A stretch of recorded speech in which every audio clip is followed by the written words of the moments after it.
Hey, hello again, everyone. Hi. Editing the Detroit Become Human episode, I realized we didn't talk about something. So I obviously didn't. Wanted to avoid all the controversies around the studio and David Cage, but uh, there was something that I thought was a bit annoying. Because it boils down to this thing again about separating the art and the artist. Mm-hmm. There are plenty of critics who were like, yeah, the film was actually quite groundbreaking and great, but I'll just trash it because it's David Cage. Yeah, there's a big thing about you either. I think I mentioned in the first recording is about the you either love David Cage or you hate him. I loved Heavy Rain, and I loved the game before I even knew. I was too young for the game anyway, but I didn't even think about the guy that made it. I was just enjoying the game so much. It's kind of a shame that people do that. I mean, I do understand that there are some things that it's kind of like, listening to the Lost Prophets is always a bit strange. Oh, ever since. Yeah. Yeah.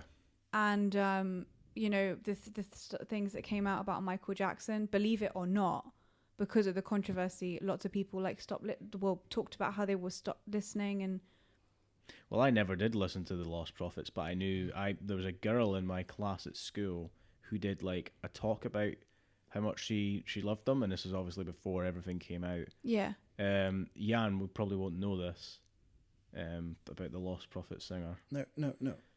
He's basically I think he's in prison. Yeah, he was found out to have into child pornography and plan. I believe the report was that he had it was planned to do like a plan to like a sexually assault a child basically, or it was a baby or something. It was a very very young child. I can't be precisely accurate about the age of the child. I don't think they even said the age to like because it was that. I mean, heavy. Either way, I think it was like a plan to, but it was also, he had child pornography, and that is illegal, obviously. Yeah. So even if, he wasn't actually going to do something, he was still completely a pedophile. So I understand that thing where you're like, I'm really a massive fan of something, and then a creator or someone behind this product, it comes out that they've done something awful or they've done something that you don't agree with or whatever. It can tarnish the product, but then again, should it? Well, I think it depends on what it is. I think with the case in like the Lost Prophets, yeah, that absolutely destroys a music because how can you can't go back and listen to the stuff with the singer because the singer has a story. It's like how there'll never be a broadcast of say Top of the Pops in Britain because of Jimmy Savile. Like it just won't happen. And even Top of the Pops itself, though it was dying. I mean, after that was like the killing blow. Like your brand is finished. I mean, what's the most annoying is when they establish themselves as paragons of morality.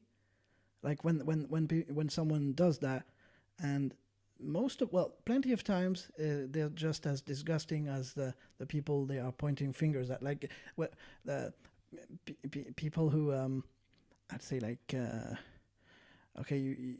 they become advocates of saving kids from being raped and everything, and then you learn 10 years later that they've been doing that. Yeah, there was a guy to get access to kids even now. Yeah, you'll see cases of say there's a guy that was like promoting women, like all with the Me Too movement and like protection for women and rape awareness, and then the guy was convicted of like sexually assaulting women. It's like Jesus Christ, come on.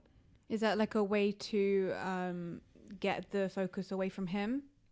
What do you mean?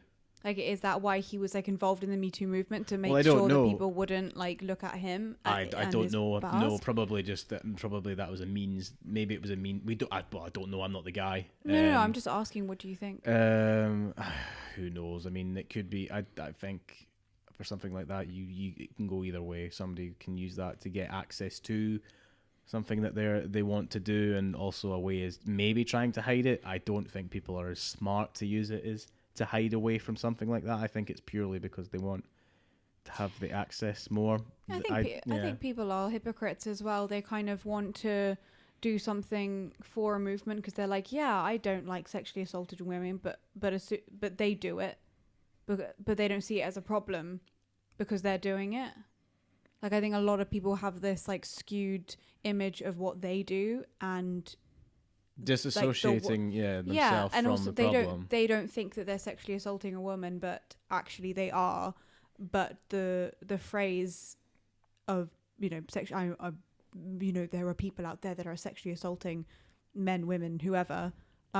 People are like, oh God, how could you ever do that? But then they are doing it, and they don't realize because they don't have the experience of how it feels, or there's like rape culture and all this kind of stuff. So I think there's a problem of that when people don't know that they're doing something, or they don't care enough. They are, because the controversy here is that there were some French papers right around even either when Detroit was released or that talked about stories how at the studios they used to have like make posters out of some employees and dress them on Photoshops and laugh at that or kind of stuff. Oh, what?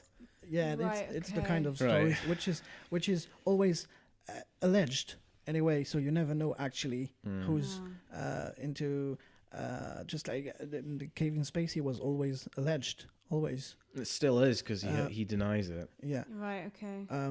So to get back to Detroit itself, Sorry. and it's we'll release this episode after Empire Records because I forgot to remove our beautiful poster that we unveiled. Oh.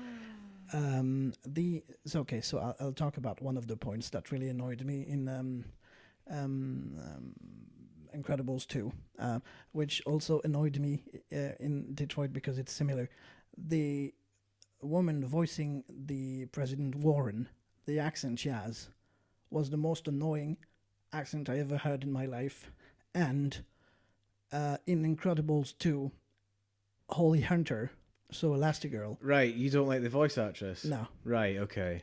Okay. That's tough. That is tough. I'll give you that. That is sad. Because obviously she is pretty much the main character and you hear it a lot, and that's tough to get away from. Well, I love the actress herself, but I never realized. I probably never actually watched a film with her in English. That's probably why. Or I don't know if she's pushing her original Southern accent here or whatever. But I don't know. It felt weird, like she was not like articulating or what. It was really annoying to me. Right. That's something you can't really get away from. Yeah. Also, a point I tried and completely forgot in the Detroit episode to talk about. I haven't played, but the idea when I started to talk about the fact that Detroit was a PlayStation exclusive, I was talking about because when I pre-ordered, I got Heavy Rain. Oh, yeah. And the same month as PlayStation Plus members was Beyond Two Souls. So for the one new game, we actually had the two previous ones, which was quite cool actually. Nice. Mm-hmm. That is cool. Yeah, and one last thing, probably we talked about secret endings quite a lot. Yeah, we did. Yeah. The real secret endings are actually the mid credits, and the third one I forgot was if you, as Kara, crossed the Canadian border without Alice.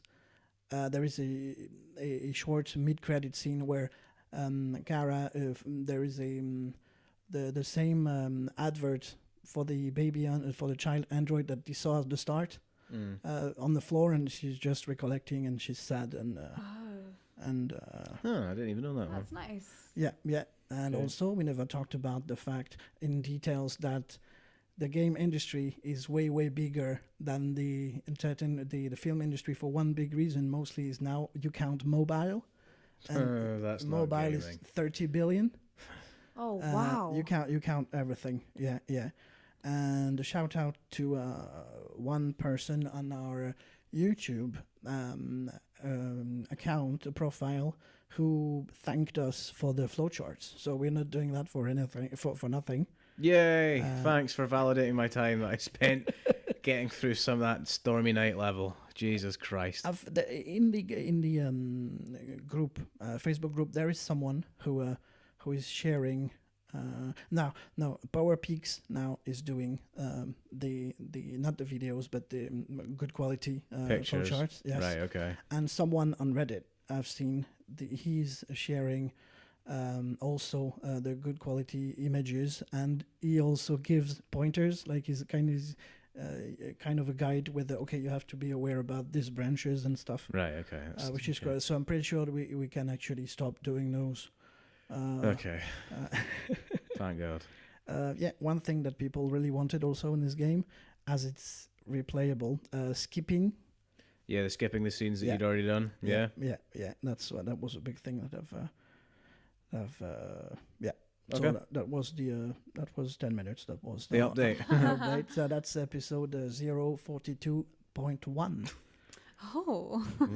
Yes, which is going out just after our anniversary episode, where we unveiled that beautiful Troika Change Leftover poster behind us. Yeah. Very exciting. Thank you again for listening, Thank you. See you around. See you around. Thank you. See Adam. you. Anouk. And Yann. Bye. Bye.